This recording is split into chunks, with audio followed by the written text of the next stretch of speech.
Parfait. Alors, nous allons regarder ce soir Apocalypse chapitre 6. Nous allons lire les 8 premiers versets d'abord du chapitre. Ensuite, nous lirons les versets suivants un peu plus tard. Alors, chapitre 6, verset 1, après la révélation de Jésus au chapitre 1, après les lettres aux églises, chapitre 2 et 3, et la vision de la salle du trône, chapitre 4 et 5, nous arrivons maintenant là, dans le cœur même des cycles de jugement qui sont mentionnés dans les chapitres 6 à 16. Donc, nous entrons dans une grande partie du livre et nous pourrons qu'en voir un chapitre ce soir. Dieu voulant, on continuera après les fêtes. Alors, chapitre 6, verset 1, Jean nous dit, « Je regardais quand l'agneau ouvrit l'un des 7 sceaux. » Alors, c'est l'agneau qui est maintenant assis, qui est dans la présence immédiate du trône. On avait vu avec les quatre animaux, les 24 vieillards, la multitude d'anges, la mer de cristal, tout ça protégeant la proximité du trône. Alors, Jean voit, et il voit quand l'agneau ouvrit un des 7 sceaux, qui brise les sceaux, et j'entendis l'un des 4 êtres vivants, donc un de ces 4 animaux, un de ces 4 êtres vivants dans la proximité immédiate du trône, dire comme d'une voix de tonnerre, « Viens ».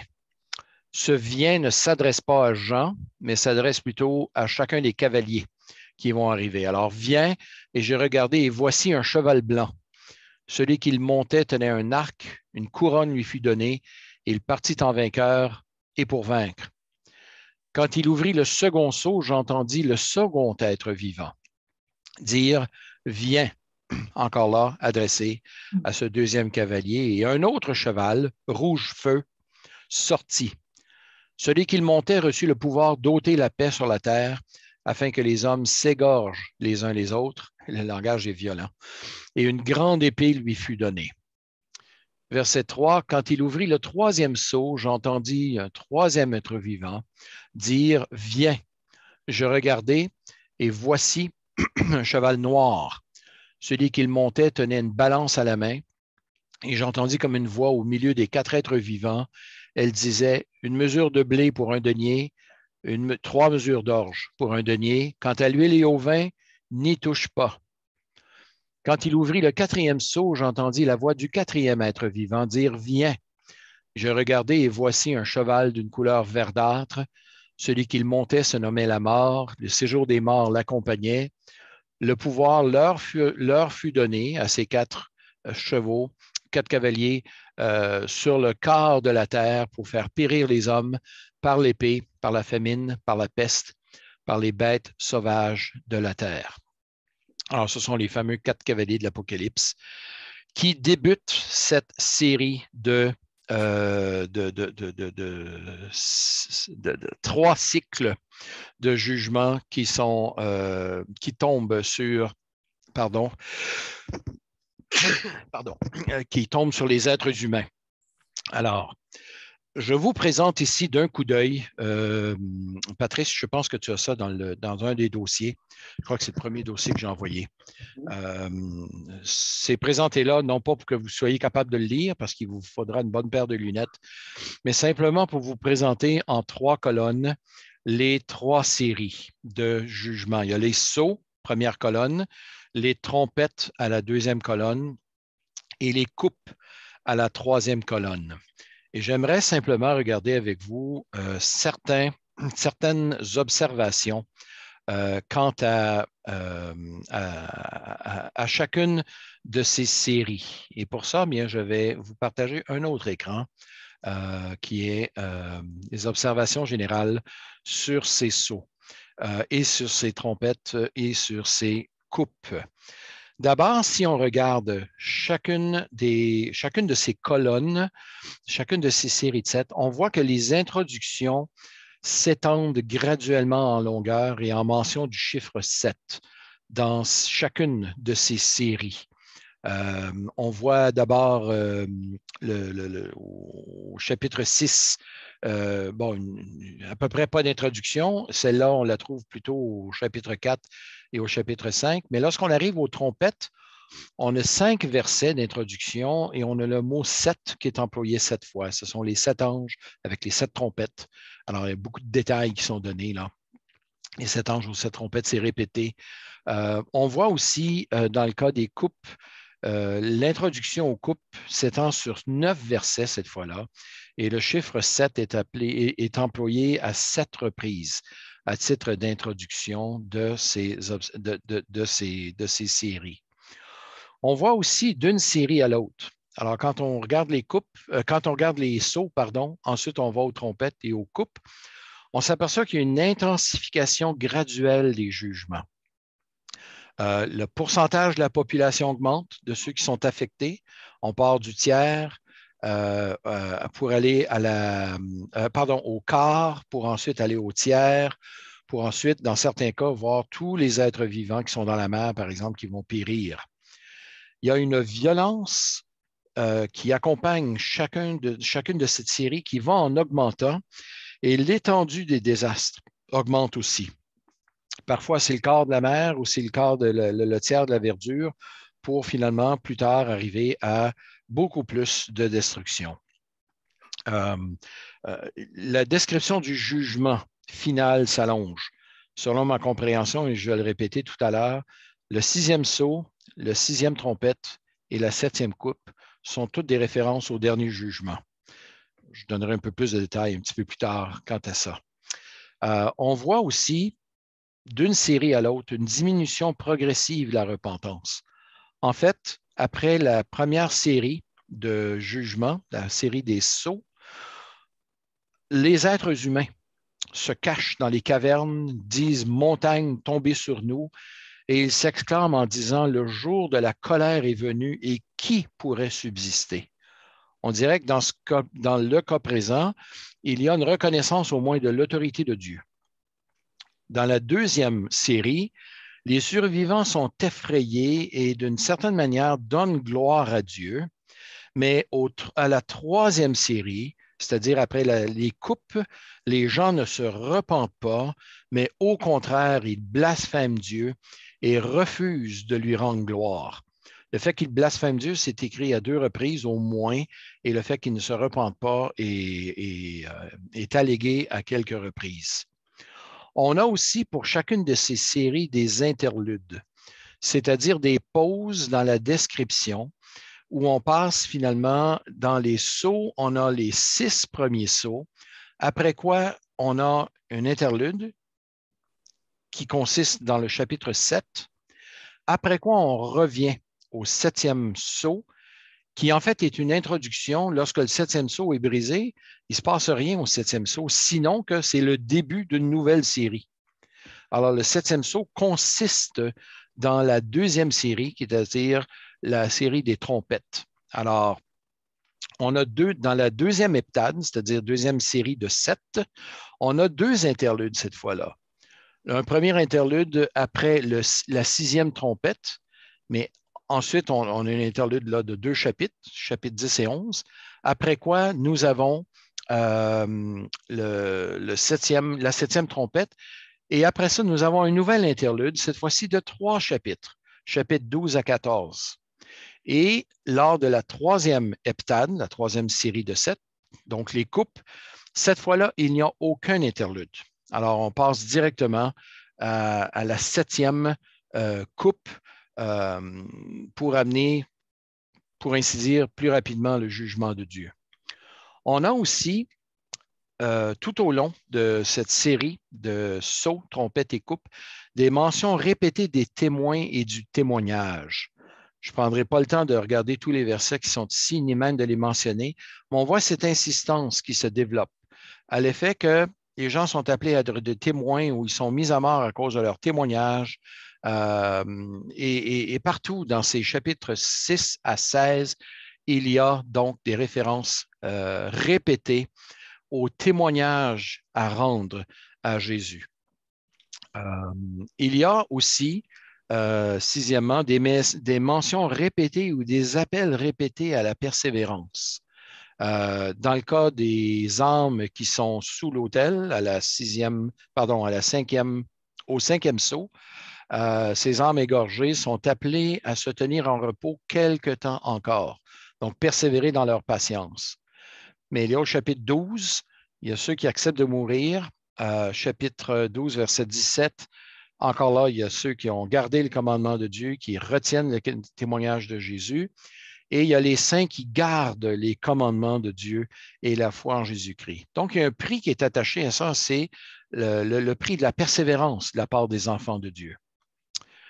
Toute cette structure de saut, trompette et coupe, bon, je vais sortir du présent document et je vais revenir à l'autre document que j'avais mis en partage. Donc, vous voyez ici les trois séries et vous avez cet interlude dont j'ai parlé tout à l'heure. Il se situe à la même endroit, après le 6e saut, après la 6e trompette. Mais après la 7e trompette, il y a un deuxième interlude dans les trompettes, tandis que dans le 3e, il n'y a pas d'interlude. Alors, je m'excuse de la petitesse de la chose. Je ne connais pas de façon de représenter la chose de façon plus grande. Mais dans l'ensemble de ces chapitres 6 à 16, donc, il y a un certain parallélisme entre les sauts, les trompettes et les coupes, mais le parallélisme n'est pas parfait. C'est-à-dire que si on voulait essayer d'interpréter le premier saut à l'aide de la première trompette ou encore à l'aide de la première coupe, on serait bien en mal de le faire parce que le parallélisme entre dans les rangées entre premier saut, première trompette, première coupe n'est pas parfait. Il y a certains parallèles qu'on peut voir entre les trompettes et les coupes, mais à part cela, si on essaie d'interpréter chacun de ces éléments en fonction de son équivalent dans la liste des autres colonnes, on n'arrive pas à une interprétation exacte de la signification de chacun de ces éléments. Ce que je conçois de ce livre, c'est que chacune des séries, chacune des heptades, donc les 7 sauts, les 7 trompettes, les 7 coupes, représente ou présente des jugements de Dieu sur les nations. Et selon ma compréhension, bon, ce ne sont pas tous qui ont les mêmes compréhensions ici, mais selon ma compréhension, ces 3 séries couvrent la même période de l'histoire. Alors, plutôt que de lire ces 3 séries comme se succédant dans le temps, je les vois plutôt comme des reprises des mêmes périodes de temps, mais d'une façon empilée les unes sur les autres.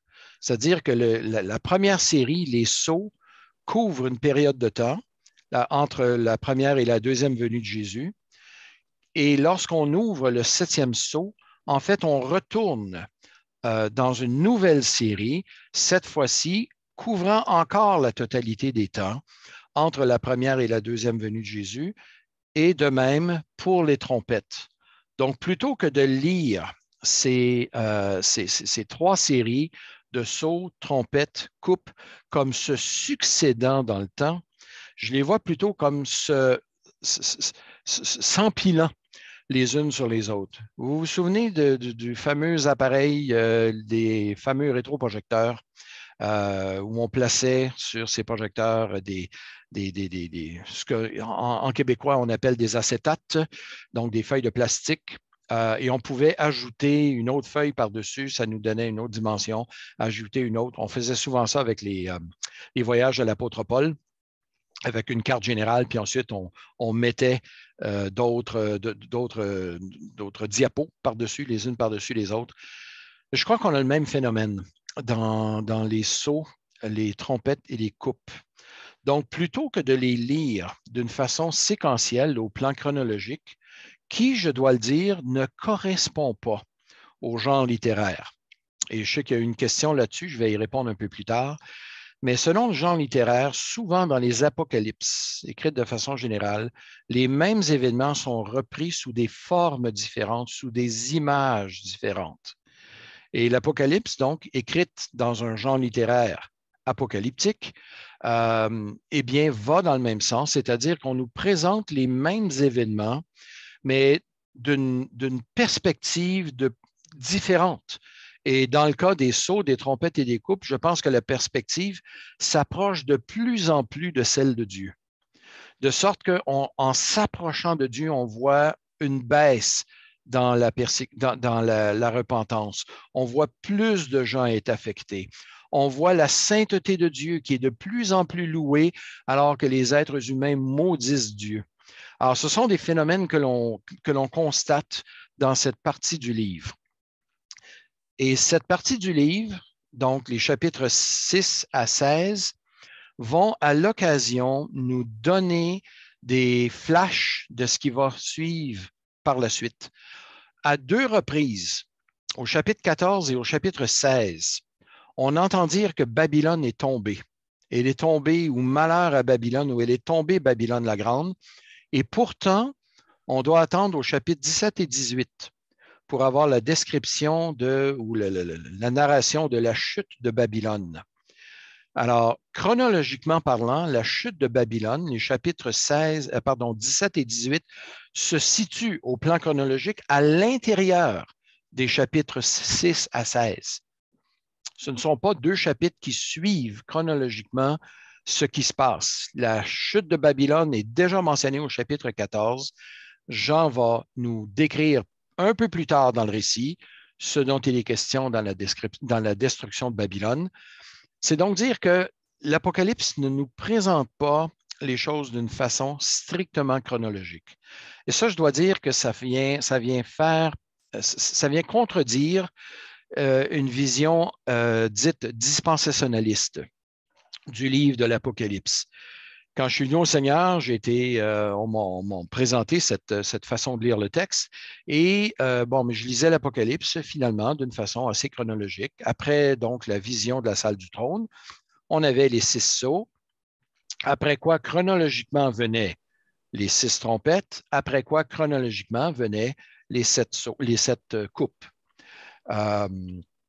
Sauf qu'il y a des éléments à même le texte qui viennent mettre à mal cette lecture des choses, entre autres la mention de la destruction de Babylone, les descriptions des jugements, surtout le 6e sceau, 6e trompette, nous font beaucoup penser au dernier jugement. Alors, ce sont des annonces du dernier jugement. Et il y a le fait aussi que le 6e sceau, une fois qu'il est rompu, on ouvre le 7e, mais le 7e ouvre à toute une nouvelle série. C'est comme si on revient dans une nouvelle présentation des jugements de Dieu pendant toute cette période. Et ça, je dois dire que ça correspond au genre littéraire. Quand on interprète n'importe quel livre du Nouveau Testament, et là, je vais prendre soin de répondre à une des questions qui avait été posée. Merci, Patrice, de me l'avoir envoyée. Pourquoi parler de genre littéraire quand on parle de l'Apocalypse? Pour une raison bien simple, c'est parce que ce genre littéraire nous est étranger, nous est mal connu. Lorsqu'on lit les évangiles, bon, ça ressemble un peu à des biographies, c'est de la narration, on s'y trouve un peu mieux. Les épîtres, c'est comme des lettres, des exhortations, jusque-là, ça va. Mais dans l'Apocalypse, on a des étoiles qui tombent du ciel, on a des dragons, on a des bêtes, et on est bien, bien malin qui peut interpréter ce genre de texte strictement à partir de la littérature du 20e siècle. Avec les évangiles, les épîtres, on peut faire des rapprochements plus faciles. Tandis qu'avec l'Apocalypse, on n'a pas de point de repère. Et les points de repère que nous avons nous viennent pas de notre époque, mais nous viennent et de l'Ancien Testament et de l'époque de la rédaction du livre de l'Apocalypse.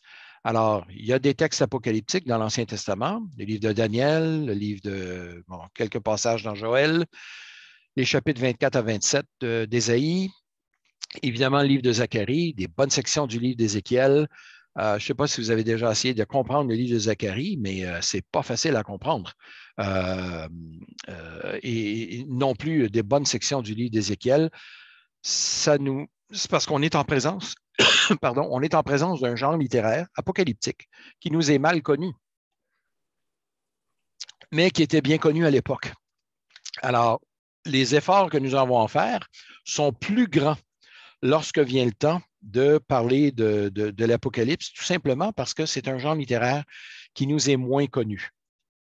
Vouloir interpréter n'importe quel texte de la Bible de la même façon que n'importe quel autre texte Bien, c'est de faire face à des difficultés. On n'interprète pas le livre des Proverbes comme on va interpréter les livres de la loi, par exemple. Les livres des Proverbes, ce sont des observations sur la vie générale ou des observations générales sur la vie qui ne sont pas à comprendre de la même façon que, par exemple, les exhortations dans les épîtres de Paul ou des psaumes.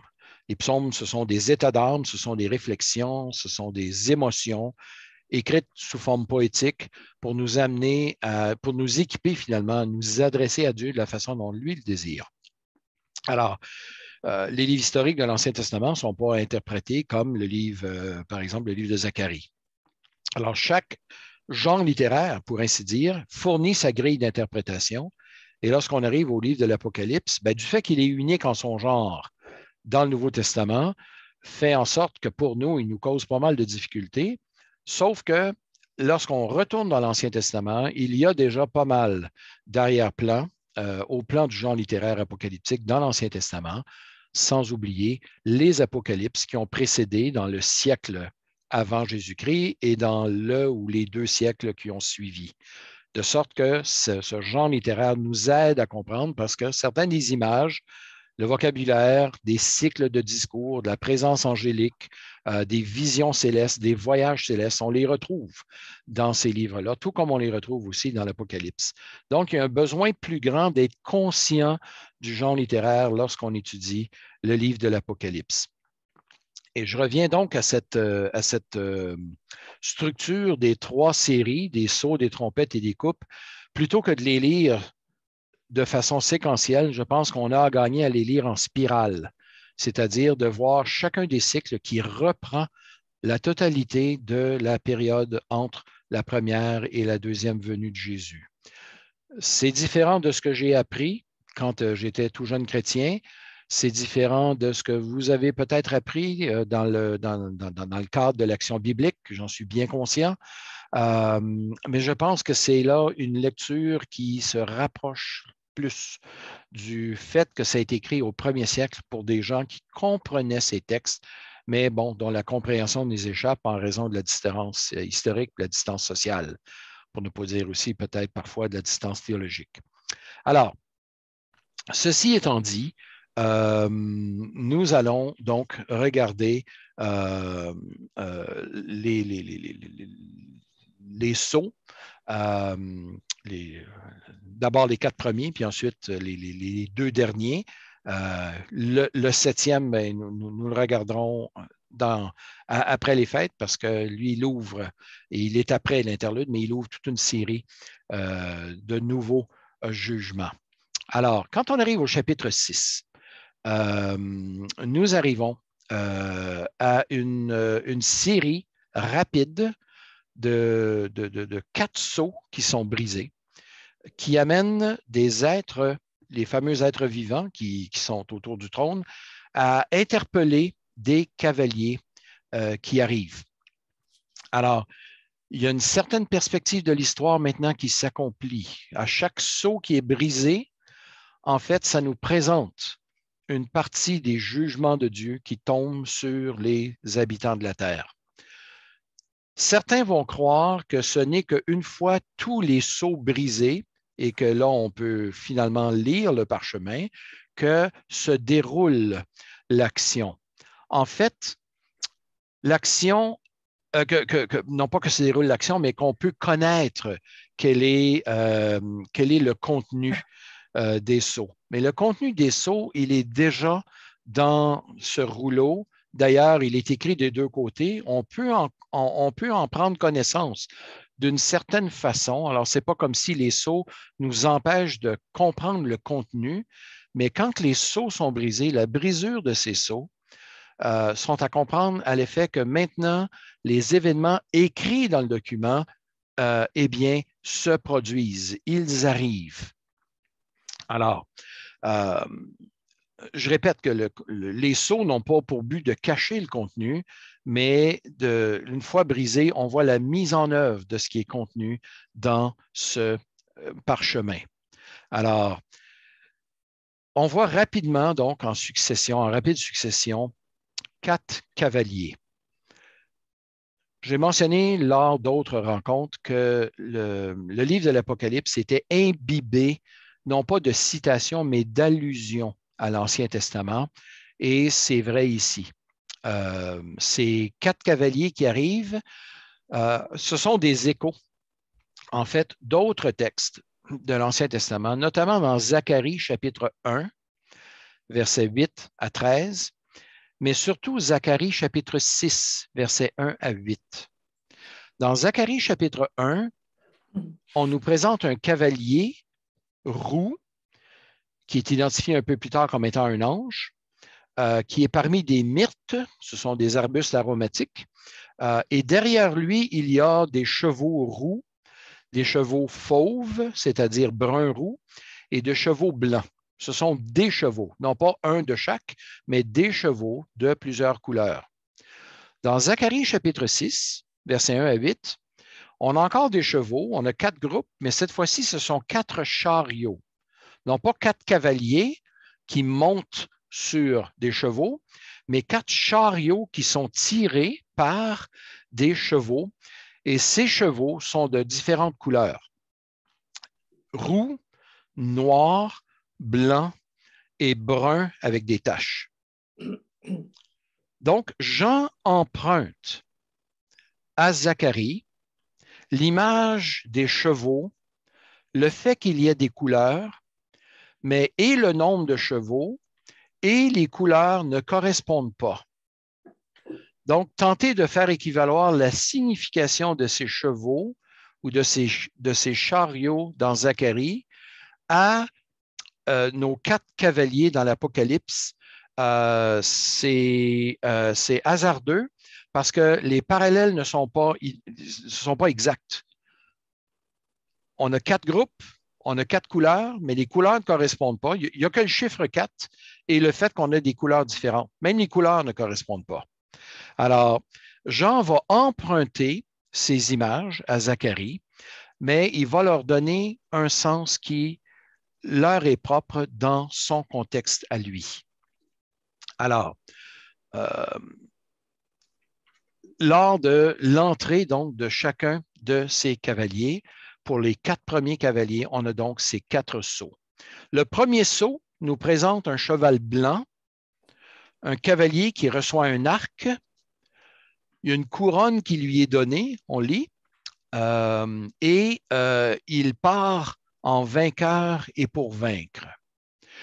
2 interprétations possibles de ce cavalier sur ce cheval blanc. Il y en a qui croient qu'il s'agit de la personne de Jésus. Parce qu'au chapitre 19, on voit Jésus monter sur un cheval blanc et qui est vainqueur de tous ses ennemis. Mais à part la couleur du cheval et la victoire, les parallèles s'arrêtent là. Je sais qu'il y a plusieurs commentaires qui vont dans ce sens d'interpréter ce cavalier comme étant Jésus, mais je pense que ça vient briser le momentum des 4 cavaliers ici. Les 3 autres, ce sont 3 jugements de Dieu sur la terre. Donc, le premier, il y a fort à parier que lui aussi est un jugement et non pas la victoire totale de Jésus-Christ ou même Jésus qui est présenté. Ce qu'on a, c'est un cavalier. Bon, son identité ne nous est pas révélée. Le verbe est au passif. Il lui est donné de partir en vainqueur et pour vaincre. La voix du verbe ici, ce n'est pas un détail à négliger. Parce que normalement, lorsqu'un verbe est à la voix passive, quand on se fait donner quelque chose, bien le sujet réel, celui qui donne la chose, c'est Dieu lui-même. Alors, ici, ce n'est pas Jésus qui donne, mais c'est plutôt quelqu'un qui reçoit. Et normalement, la personne qui reçoit dans l'Apocalypse, ce n'est pas Dieu. Et Jésus a été clairement présenté avec toute sa divinité au chapitre 5, alors qu'il est dans la présence immédiate du trône et qui reçoit l'adoration des 4 êtres vivants, des 24 vieillards, de toutes des myriades d'anges et finalement de l'univers entier. Alors, ça serait un drôle de contraste de le voir recevoir quelque chose de la part de celui qui est assis sur le trône au chapitre 6, alors qu'au chapitre 5, il a reçu toute gloire et tout honneur. En fait, les 4 chevaux sont à lire ensemble comme un tout. Et les 3 autres représentent des jugements, des catastrophes et des malheurs. Alors, encore là, il serait étrange de décrire d'abord la victoire de Jésus, suivie de 3 jugements épouvantables. Alors, mieux vaut, je pense, en parallèle avec les 3 autres cavaliers, cavaliers 2, 3 et 4, de voir ici ce premier cavalier comme étant lui-même un jugement de Dieu, comme étant symbole de guerre, de victoire militaire, de la guerre entre les nations, euh, euh, et non pas une victoire de Jésus lui-même. L'arc de guerre est souvent symbole de jugement dans l'Ancien Testament, notamment dans Jérémie 51 et dans Osée chapitre 1, verset 5. Alors, on a ici un premier cavalier à qui est donné un arc pour aller faire quoi? Aller semer la guerre et aller faire la guerre parmi les nations. Le deuxième cavalier, donc un deuxième saut qui amène un deuxième cavalier, cette fois-là un cheval rouge feu et un cavalier qui a reçu le pouvoir d'ôter la paix sur la terre avec une grande épée. On peut se demander quelle est la différence entre le premier et le deuxième cavalier, si les deux nous parlent de guerre, si les deux nous parlent de victoire militaire. Dans le cas du deuxième, il y a une expression qui est employée, à savoir qu'il lui est donné d'amener les hommes à s'égorger les uns les autres. Le langage est terrifiant. Et une grande épée lui fut donnée. Il semble donc qu'il s'agit ici de la guerre, mais à un degré plus avancé, qui me fait penser, moi, à de la guerre civile. Il n'y a rien de pire qu'une guerre civile. Une guerre civile est beaucoup plus difficile qu'une guerre contre une autre nation. Au moins, dans une guerre contre une autre nation, on connaît l'ennemi. On sait qui il est et on est tous unis dans le pays pour lui faire face. Une guerre civile, au contraire, on ne connaît pas ses propres ennemis. Ça peut venir de partout et de nulle part. Donc, une guerre beaucoup plus violente et beaucoup plus sournoise. Ceux qui ont peut-être, je ne sais pas s'il y en a parmi vous, qui ont vécu dans des pays où il y a eu la guerre civile, mais c'est épouvantable à vivre. Semble-t-il, moi-même, je ne l'ai pas vécu, mais c'est épouvantable à vivre parce que le danger peut venir de n'importe où. Alors, lorsque l'épée est mentionnée ici, ce n'est pas un instrument de sacrifice, c'est un instrument de guerre. Rappelons-nous que lorsque l'Apocalypse fut écrite, l'Empire romain avait connu entre l'an 68 et l'an 70 une succession rapide de 4 empereurs qui ont tous été assassinés. Alors, ça jouait du coude très fortement, ça jouait de l'épée au Sénat à Rome. Ces empereurs ne sont pas morts sur les champs de bataille. Ils ont été assassinés à même la capitale romaine. Ils ont été assassinés les uns après les autres. Alors, l'Empire romain là, a vécu là, ces soubresauts et la guerre civile qui s'en est suivie à Rome. Rome avait à peu près 1 million d'habitants à l'époque. Les gens avaient immigré là, ils vivaient. Et Rome était en bataille constante contre 2 choses. Je ne sais pas si j'en ai parlé la dernière fois, mais Rome était en bataille constante contre 2 choses. Les frontières de l'Empire, mais à Rome, c'était de nourrir la population. Et Rome n'avait pas l'infrastructure, ni sanitaire, ni organisationnelle, pour nourrir tout ce monde-là. Alors, régulièrement, il y avait des émeutes, sans parler de ce qui se passait au Sénat. Alors, vous pouvez imaginer quand il y avait des meurtres au Sénat, les empereurs étaient mis à mort, bien remplacés par un autre qui promettait mer et monde à la foule, souvent qui réussissait à l'apaiser en faisant des jeux ou en donnant du pain. Du pain et des jeux. Alors, on réussissait à garder la paix sociale à Rome, entre autres de cette manière, mais c'était souvent le fouillis à même la ville de Rome. Alors, les gens qui ont lu ces textes-là en Asie mineure sachant ce qui se passait à Rome, vivant eux-mêmes des changements d'empereur, pouvaient comprendre qu'une guerre civile était de loin plus difficile à vivre qu'une guerre contre un ennemi commun. Donc, deuxième saut. Le troisième, quand il ouvrit le troisième saut, j'ai entendu une voix qui disait, bon, le cheval vient, celui-là est noir et il tient une balance à la main. Cette balance n'est pas une balance de justice, parce qu'on entend une voix qui dit une mesure de blé pour un denier, 3 mesures d'orge pour un denier. C'est une balance commerciale. C'est une balance faite pour peser de la nourriture. Alors, ce qui est anormal dans cette vision, ce sont les prix qui sont demandés pour les aliments. Une mesure de blé pour un denier et 3 mesures d'orge pour un denier. Bon, l'orge est moins nourrissant, le tiers du prix, mais on a ici des prix qui sont 10 fois plus élevés que la normale. Ça, on le sait par les écrits de Cicéron. À l'époque, Cicéron nous donne une idée du prix des denrées alimentaires et on est ici à 10 fois le prix. Ce sont des prix de famine. La demande augmente, mais pas l'offre. Au contraire, l'offre a diminué parce que bon, les champs sont détruits, il n'y a personne pour aller moissonner, donc les prix montent en flèche. Alors, c'est une inflation, donc 100 1000 10 000 pour aller chercher ces montants d'argent. Ce sont des prix de famine. Alors, ce cavalier représente en fait la famine. Et qui dit guerre ou guerre civile dit souvent aussi avec ça famine. Alors, la famine ici n'est pas causée par des inondations, pas par des grillons. La famine est causée vraisemblablement par la guerre, des restants ou des conséquences de la guerre ou de la guerre civile. Alors, lorsque nous, dans nos pays, nous venons subir des inondations, je sais que vous avez subi des grêles dans les dernières années. Ça m'est déjà arrivé de passer dans le canton de Vaud et de voir des champs qui avaient été ravagés par la grêle, les grêles du mois de mai, quand ce n'est pas un regel qui a eu lieu l'année dernière, entre autres.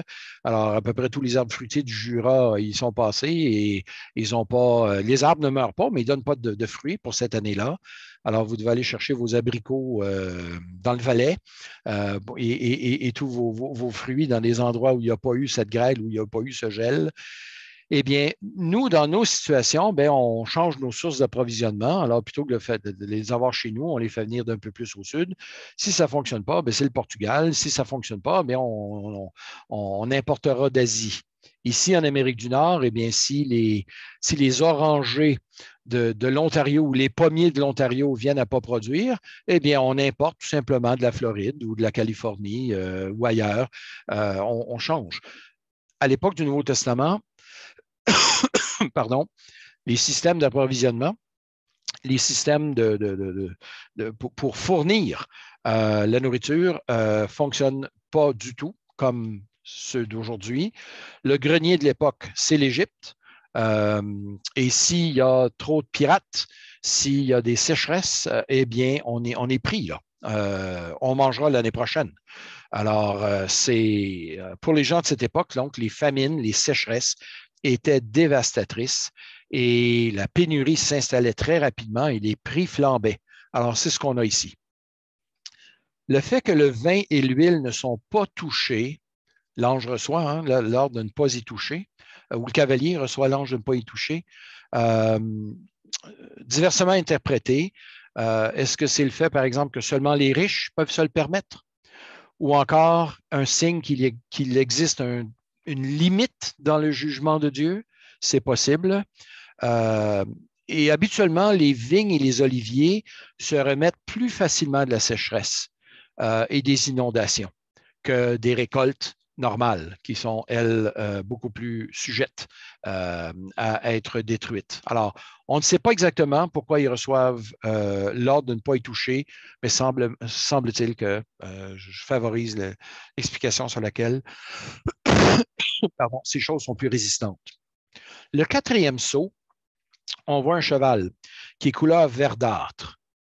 Euh, Couleur verdâtre nous rappelle la couleur non pas de l'espérance, mais la couleur de la mort, du séjour des morts. D'ailleurs, le cavalier se nomme la mort. Il est accompagné de l'Hadès, c'est-à-dire du séjour des morts. Et le pouvoir leur est donné, et à la mort et au séjour des morts, d'agir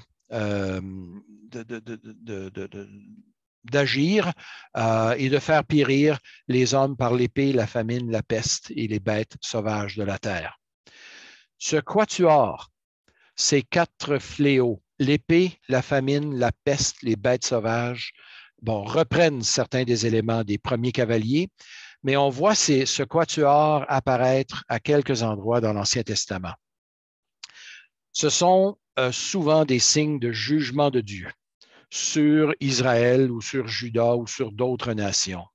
Par exemple, dans Ézéchiel chapitre 5, verset 17, Dieu dit, « J'enverrai contre vous la famine, les bêtes féroces qui te priveront d'enfants, la peste et le sang passeront au milieu de toi. Je ferai venir l'épée sur toi. » Alors, on a les quatre qui sont mentionnés, mais pas dans le même ordre. Ou encore dans Ézéchiel 14, verset 21, quoique j'envoie contre Jérusalem mes quatre châtiments terribles, l'épée, la famine, les bêtes féroces et la peste, pour en exterminer les hommes et les bêtes. Encore une fois, c'est un jugement de Dieu, cette fois-là, contre Jérusalem. On retrouve souvent trois de ces quatre ensemble dans l'Ancien Testament. Donc, à chacune des reprises, quand ces éléments sont mentionnés ensemble, il s'agit d'un jugement de Dieu sévère. Ce n'est pas simplement que, il y a quelques bêtes féroces et puis une petite guerre à droite et à gauche. Ce sont des signes de jugement de Dieu, un jugement qui est sévère. Et si les bêtes sauvages représentent peu de danger pour nous aujourd'hui, à ce que je sache, il ne reste plus beaucoup d'ours. En Suisse, même ceux qui étaient dans la fosse à Berne ont été retirés de là pour être mis un peu ailleurs, je pense, avoir une vie un peu plus agréable à vivre. Néanmoins, les bêtes sauvages, à l'époque, représentaient des dangers très sérieux. Rappelons-nous, lorsque Israël est parti en déportation et que d'autres ont été amenés à vivre dans le territoire d'Israël, migration, pas la migration, mais le déplacement des peuplades, eh bien, il y avait des lions qui attaquaient les gens, les habitants de Samarie après la déportation. Et à tel point que les gens de la population se sont dit, on va venir faire venir des prêtres parce qu'on n'adore pas les dieux du pays. Alors, pas compris dans leur idolâtrie. Mais on voit que pendant longtemps, ces animaux ont été des menaces. David a fait face au lion, à l'ours et d'autres comme ça. Alors, lorsque nous regardons, lorsque nous pensons à ce qui se produit autour de nous, nous devons comprendre que les maladies, les guerres, les famines, même qui sont créées par les êtres humains. Il y a des famines en Afrique en ce moment qui sont dues à des secours qui ne peuvent pas parvenir parce qu'il y a des tensions militaires à l'intérieur de certains pays. Eh bien, ces maladies, ces guerres, ces famines, eh bien, ne sont pas exclusivement le résultat de forces géopolitiques ou des forces économiques. Il semble que Dieu lui-même soit impliqué dans ses jugements contre les nations. Et loin de vouloir disculper Dieu, souvent on dit c'est de la faute des êtres humains. Oui, c'est vrai qu'il y a beaucoup de fléaux que nous nous infligeons à nous-mêmes, mais reconnaissons d'autre part que Dieu peut utiliser ces moyens pour rabattre notre orgueil, pour réduire la puissance des tyrans et pour communiquer le fait qu'au final, tous les êtres humains lui sont redevables et devront rendre compte de leurs gestes, de leurs méfaits, des injustices qu'ils auront pratiquées. Alors, ces 4 premiers sceaux sont à lire ensemble et ils nous décrivent ce qui se passe de façon générale à différents endroits, à différentes époques. Ce ne sont pas des choses qui se produisent uniquement en Israël, mais Jésus avait dit, hein, quand vous entendrez parler de guerre et de rumeurs de guerre ou de bruit de guerre, gardez-vous d'être troublés, parce que, dit-il, ce ne sera que le commencement des douleurs. Nous avons adopté les réflexes au 20e siècle et au début du 21e siècle que quand il se passe quelque chose près d'Israël, qu'on se met à publier des livres, la toile s'enflamme à l'Internet, on se met à parler de Gog et Magog, et puis de l'Iran, et puis de la Chine, et puis des voisins d'Israël, comme si c'était la fin. La fin ne vient pas encore, n'est pas encore venue. Je ne sais pas si je vous l'ai raconté à vous, je raconte l'histoire un peu, mais lorsque l'URSS avait envahi l'Afghanistan en 1980, un frère bien intentionné m'avait dit, ça faisait 4 ans que mon épouse et moi, ou presque 4 ans qu'on se fréquentait, puis c'était pas mon épouse à l'époque, mais il m'avait dit en décembre, donc 26 décembre 1980, c'était l'invasion de l'Afghanistan, si je me souviens bien, par l'URSS, alors que l'URSS existait juste encore jusqu'en 1989. Mais il nous avait dit, je ne pense pas que vous ayez le temps de vous marier. On planifiait se marier en septembre 81. Ben, depuis ce temps-là, il s'est passé 40 ans. L'énervement qu'on nous avait communiqué à l'époque pour dire qu'on n'aurait pas le temps de se marier, ben, on a eu le temps d'élever nos 4 enfants qui eux-mêmes ont des enfants maintenant. Alors, quand il y a des guerres et des rumeurs de guerre, gardons-nous d'être troublés, frères et sœurs. Ce n'est pas encore la fin. Ce n'est pas encore la fin. Alors que nous, on a tendance à tout de suite voir la fin. Ce n'est pas encore la fin. J'aimerais nous rappeler à la mémoire. Encore là, corrigez-moi ou interrompez-moi si je répète trop ce que je dis. J'enseigne l'Apocalypse à 2 endroits différents et je ne me souviens pas de ce que j'ai dit hors de mes notes à quel endroit. Alors, ça se peut que je me répète. Mais vous vous souviendrez peut-être de l'époque de l'Église dite du désert. Révocation de l'édit de Nantes, 1685. L'édit de Nantes est révoqué. Les pasteurs français sont persécutés.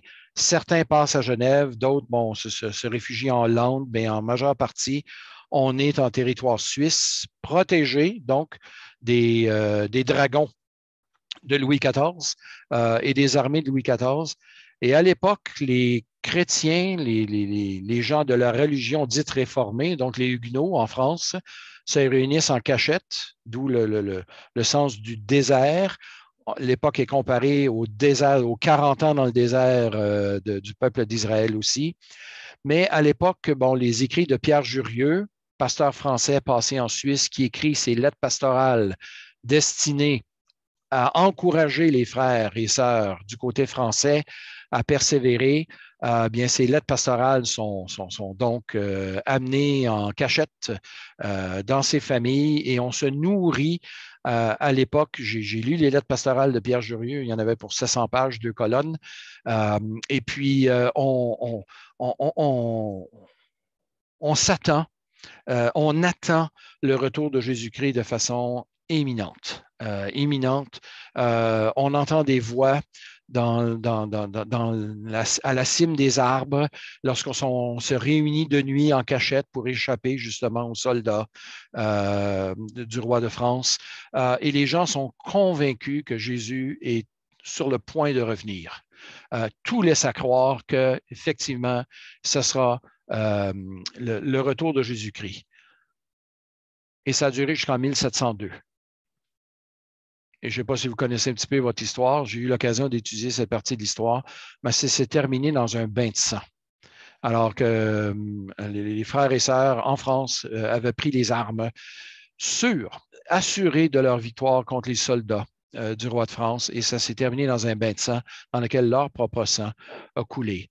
Déception majeure. Alors qu'on était sûr, dur comme fer, que Jésus-Christ revenait. Alors, il y a eu des périodes comme ça à travers l'histoire où on a interprété l'Apocalypse à l'effet que, bon, mais ça se passait là tout juste, on était sur le point d'arriver.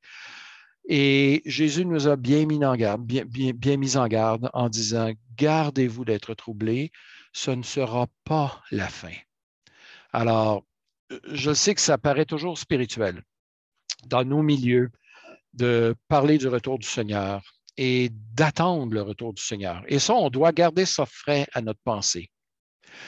Mais le Nouveau Testament ne nous enseigne pas, et là je vais être un petit peu plus cru dans mon langage, mais ne nous enseigne pas à fonctionner à l'adrénaline eschatologique ou à la caféine eschatologique, comme si on avait besoin de ça pour se tenir éveillé, de regarder les événements actuels, puis de voir là des signes du retour du Seigneur. Des signes, il y en a toujours eu et il va en avoir toujours. Alors, plutôt que de regarder les signes et d'interpréter l'Apocalypse à la lumière de ces signes, apprenons à faire l'inverse. Apprenons à bien connaître l'Apocalypse, à la comprendre et à savoir que ça concerne toute cette période entre les deux venues de Jésus-Christ et d'interpréter ce qui se passe dans nos sociétés à la lumière des avertissements que le Seigneur nous a donnés et non pas l'inverse. Alors, on n'est pas appelé à lire l'Apocalypse à partir du Paris Match ou de son équivalent suisse, s'il en existe un, mais plutôt de méditer la parole de Dieu et de s'assurer de notre communion avec Dieu et de notre capacité à persévérer, même dans la persécution, plutôt que d'espérer un retour de Jésus-Christ qui, lui, peut tarder. On ne peut pas devancer l'horloge céleste. On peut prier que le Seigneur revienne, ça, il n'y a aucun doute, mais on ne peut pas nous-mêmes simplement croire que Jésus revient alors qu'il aura décidé de revenir quand il aura décidé de revenir. Alors, ces 4 premiers cavaliers représentent donc ce fouillis social, cette guerre, ces famines, ces pestes qui tombent sur les êtres humains dans cette période générale entre la première et la deuxième venue de Jésus. Quelle heure est-il? Bon, ça fait déjà presque une heure que je parle. Je pense qu'on va se garder les 5e et 6e sauts pour notre prochaine rencontre après les fêtes. Je vais jumeler ça avec l'étude du chapitre 7. Je pense qu'on pourra couvrir les deux au même moment, mais pour le moment, je pense que si je ne veux pas abuser de votre patience, il me serait plus approprié de m'assurer qu'on respecte aussi le temps dans lequel on se trouve. Je vais aller voir les questions que Patrice, tu m'avais envoyées.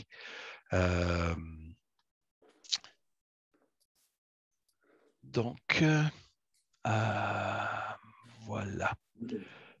C'est ça. La question à propos du style littéraire, je crois l'avoir abordée. La question a été posée pourquoi parler d'un style littéraire. Et la raison étant que, bon, l'Apocalypse étant écrit dans un style qui nous échappe un peu, il est important de ramener ça à la surface pour s'assurer. C'est vrai que Jean a vu des choses, que ce qu'il a vu, ce n'était ni des rêves, ni des hallucinations.